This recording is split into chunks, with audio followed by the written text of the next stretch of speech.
국회 개헌특위가 이번 주부터 본격적인 재가동에 들어가면서 그동안 지지부진했던 개헌 논의에 속도를 내는 모습입니다.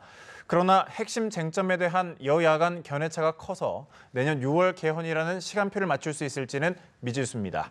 홍재성 기자입니다.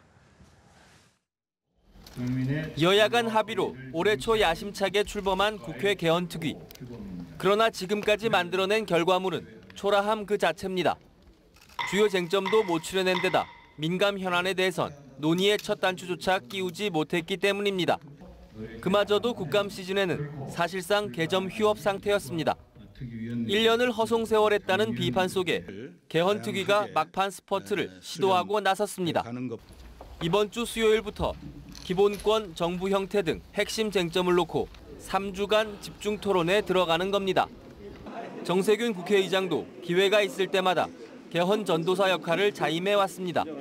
이번이야말로 헌정사상 처음으로 국민, 국회, 정부 3주체가 함께 민주적 개헌을 이뤄낼 수 있는 적기인 것입니다. 그럼에도 여야가 권력 구조 등 핵심 쟁점에 대해 합의를 이뤄낼지는 여전히 장담하기 어렵습니다. 더불어민주당은 4년 중임 대통령제를 선호하는 반면 자유한국당은 대통령과 총리가 외치 내치를 나눠 맡는 혼합정부제를 선호하는 것으로 알려졌습니다. 한국당 홍주표 대표는 아예 내년 6월 개헌 자체에 반대 목소리를 내고 있습니다. 이 밖에도 동성애 이슈와 맞물린 기본권 문제, 선거구 개편 문제, 5.18 정신의 헌법 전문 포함 여부 등 쟁점은 수두룩합니다.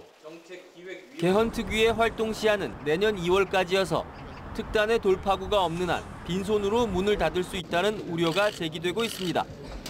그럼에도 개헌에 대한 정치권과 국민적인 공감대가 큰 데다 문재인 대통령도 내년 6월 개헌에 적극적이란 점을 감안하면 여야가 극적 타협점을 찾을 가능성이 있다는 관측도 제기되고 있습니다.